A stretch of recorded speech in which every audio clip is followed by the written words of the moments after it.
बिहार के नक्शे पर एक शहर है, हिंदुस्तान और जीवन के असल रिप्रेजेंटेशन वाला शहर।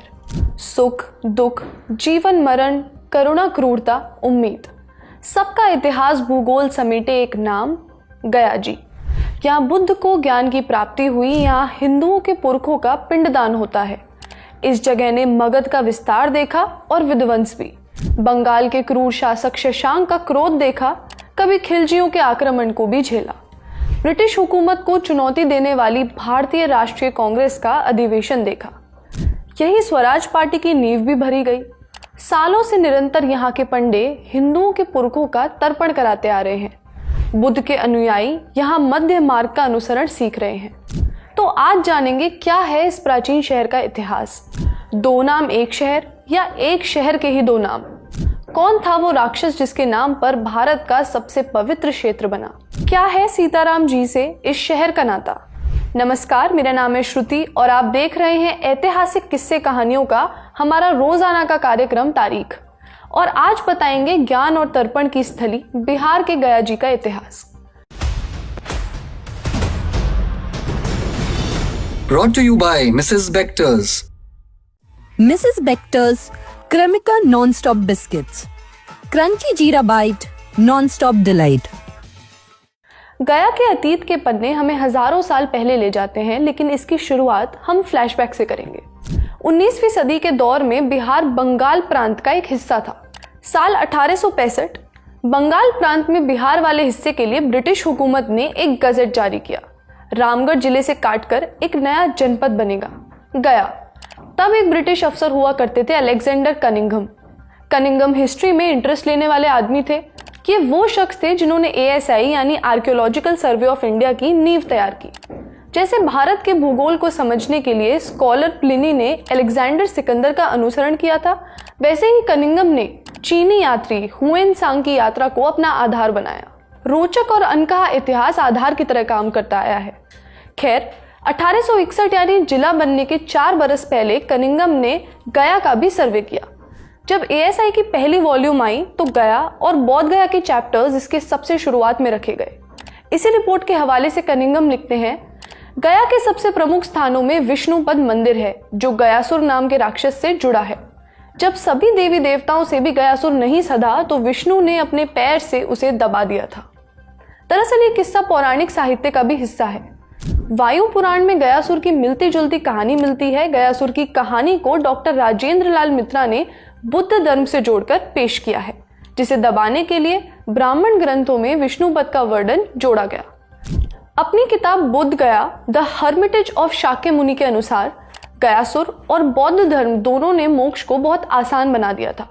बुद्ध के अनुयायी उतने ही धार्मिक और आत्मसंयमी थे कि असुर। गयासुर और विष्णुपद से मिली जुली बात बुद्ध साहित्य में भी मिलती है। Significance and works on sacred place गया सिटी इन बिहार में डॉक्टर अशोक कुमार ऐसा ही किस्सा सुत्त निकाय के नाम से बौद्ध ग्रंथ के जरिए बताते हैं। वो लिखते हैं, बुद्ध के समय प्रेतशिला पहाड़ी की तलहटी में गया कुंड था। यहाँ यक्ष, सुचिलोमा और खारा रहते थे। सुचिलोमा नाम के राक्षस को बुद्ध ने अपने पैर से दबाकर नियंत्रित किया था। गया नाम से जुड़ी 2 और प्रचलित मान्यताएं हैं। शाक्त परंपरा से जुड़े गयेश्वरी मंदिर से भी इस शहर का नाम जोड़ा जाता है। गयेश्वरी वो मंदिर है जिसे बनवाने में 18वीं सदी के होलकर वंश की अहिल्याबाई होलकर ने भी मदद की थी। अगर बौद्ध स्रोतों की माने तो शहर का नाम गए कश्यप से जुड़ा है, जो बुद्ध के साथ वाद विवाद में पराजित हुए थे। नाम से आगे बढ़ते हुए गया का विस्तार भी कई कहानियों से नत्थी है। ज्योग्राफिकली गया सब तरफ से पहाड़ियों से घिरा हुआ है। इन्हीं में से एक है ब्रह्मयोनी पर्वत। शहर के दक्षिण में पड़ने वाली इस पहाड़ी पर शक्ति को समर्पित ब्रह्मयोनी मंदिर है, जिसे 1633 ईस्वी में औरंगशाह ने तोड़ा था। ऐतिहासिक साक्ष्यों के आधार पर यह मंदिर 11वीं सदी में बना था। गया के उत्तर में रामशिला पहाड़ियां हैं, जहां 11वीं सदी का पातालेश्वर महादेव मंदिर है। इसके अलावा उत्तर पश्चिम छोर पर प्रेतशिला पर्वत है। लिखा मिलता है कि यहाँ अहिल्याबाई होलकर ने भटकते प्रेत के लिए एक स्थान बनवाया था। कनिंघम ने अपनी रिपोर्ट में इसे यमराज के साथ जोड़कर पेश किया है। ये सभी हिस्से कम से कम गया के अतीत को आज से 1000 साल पीछे तो धकेलते ही हैं। गया फल्गु नदी के किनारे बसा हुआ है। फल्गु के पूर्वी सिरे पर एक पहाड़ी है और इस पहाड़ी से पाल वंश के चौथे राजा महेंद्रपाल देव का इंस्क्रिप्शन मिला है। यानी ये अभिलेख गया के पाल वंश के हिस्से की तस्दीक करता है और इसके इतिहास को 250 साल और पीछे ले जाता है। गया में मंदिर या पहाड़ी ही नहीं बल्कि पेड़ों का भी ऐतिहासिक महत्व है। ऐसे 2 पेड़ हैं, अक्षयवट और बोधिद्रुम। अक्षयवट सीता के पिंडदान की कथा से जुड़ता है और बोधिद्रुम यानी बोधि वृक्ष गया के बौद्ध धर्म के जुड़ाव की सबसे जरूरी कड़ी है। बौद्ध स्रोत कहते हैं कि निरंजना नदी के पास पीपल के पेड़ के नीचे 6 साल शाक्य मुनि ने तपस्या की और ज्ञान प्राप्ति के बाद बुद्ध कहलाए।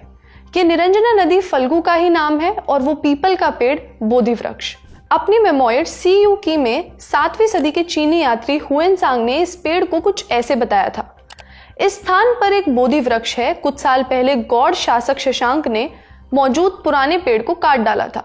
शशांक ने नई कोपल को रोकने के लिए इसे गन्ने के रस से भी सींचा था, लेकिन राजा पूर्णवर्मा ने नई शाख लगाई जो अब तक पर्याप्त बढ़ चुकी है। बुद्ध के ज्ञान और बोधिद्रुम से जुड़ाव के चलते वक्त के साथ ये जगह बोध गया कहलाने लगी। आज का बोधि वृक्ष उसी स्थान पर 6वीं पीढ़ी का पेड़ है जिसे पूजने देश विदेश से लाखों लोग बोध गया आते हैं। मतलब बोध गया 2500 साल पहले था कि नहीं, पर आज से 1300 साल पहले जरूर था। इसी बोधि वृक्ष के पास 3री सदी ईसा पूर्व में मौर्य सम्राट अशोक ने भिक्षुओं के लिए एक विहार बनवाया था।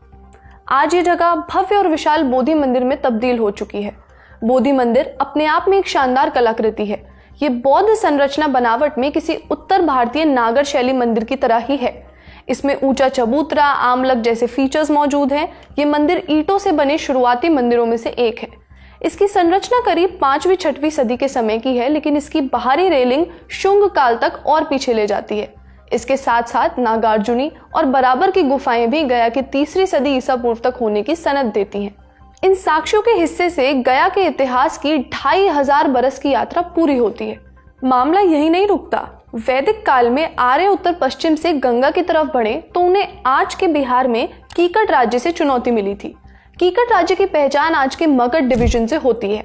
वैदिक और ब्राह्मण ग्रंथों में गया से जुड़ी कहानियों के साथ यहाँ के रिवाज भी जुड़ते हैं। वैसे तो गया बौद्ध और हिंदुओं दोनों के लिए एक पवित्र स्थान है, पर यहाँ हिंदुओं में होने वाला श्राद्ध कर्म अपने आप में सालों की परंपरा की एक मिसाल है। अथर्ववेद, यम स्मृति और पौराणिक ग्रंथों में इसका जिक्र लगातार मिलता आया है। हिंदू कैलेंडर के हिसाब से अश्विन मास लगभग सितंबर के समय के दिन 15 दिन के लिए अपने पुरखों के तर्पण के लिए हिंदू श्राद्ध करते हैं। आज भी अगर आप गया जी जाएंगे तो हजारों की तादाद में लोग आपको इसी निमित्त वहां मिलेंगे। इस क्रिया को करवाने के लिए पंडे मिलेंगे जो पोथी पांडुलिपियों के जरिए पीढ़ियों का हिसाब संभाले मिलते हैं। जाते जाते श्राद्ध कर्म से जुड़ी एक कहानी सुनते जाइए। वाल्मीकि कृत रामायण से भी श्राद्ध का किस्सा मिलता है। जब राम जी को वनवास हुआ तो इस दुख ने महाराज दशरथ के प्राण ले लिए। राम अयोध्या छोड़ जा चुके थे, इसलिए उन्हें पिता की मृत्यु की खबर लगी तो उन्होंने पिता के तर्पण के लिए श्राद्ध करने के लिए गया जी का रुख किया। फल्गु नदी के किनारे सीता जी और पंडा जी श्राद्ध की तैयारी लगवा रहे थे। राम और लक्ष्मण जरूरी सामान लेने गए थे। लौटने में वक्त लगता देखा तो सीता जी से ही राम की पत्नी होने के नाते श्राद्ध कर्म शुरू करवा दिया। मान्यताओं के अनुसार जब राम जी लौटे तो उन्होंने सीता जी से पूछा, पिंड की सामग्री कहाँ से आई? सीता जी ने बताया, रेत से पिंड बनाकर पिंडदान संपन्न हुआ था। तब उनकी बात की गवाही उसी बरगद के पेड़ ने दी थी जिसे आज अक्षयवट कहते हैं। और तो और सीता कुंड पर जो पिंडदान होता है उसमें अभी भी रेत के पिंड बनते हैं। कालांतर में महिलाओं के हाथों पिंड कर्म बंद हो गए थे। फिर 1980 के दशक में मिथिला की महिलाओं ने सीता जी के मायके से आने के चलते पिंड में महिलाओं की भागीदारी फिर से शुरू करवाई।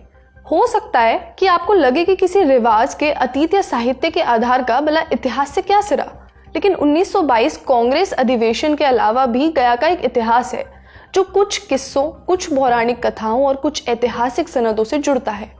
हाल ही में आधिकारिक रूप से गया का नाम गया जी किया गया है। गया का इतिहास पढ़ने के लिए बिहार डिस्ट्रिक्ट गजेटियर गया पढ़ सकते हैं। ऐसे ही किताबों से जानकारियां समेटकर आपके लिए आज हम ये एपिसोड लेकर आए। इसे लिखा था हमारे साथी अनुराग ने। तारीख में और आप क्या देखना चाहते हैं हमें कमेंट बॉक्स में बताइए। अपना ख्याल रखिए और देखते रहिए द ललन टॉप।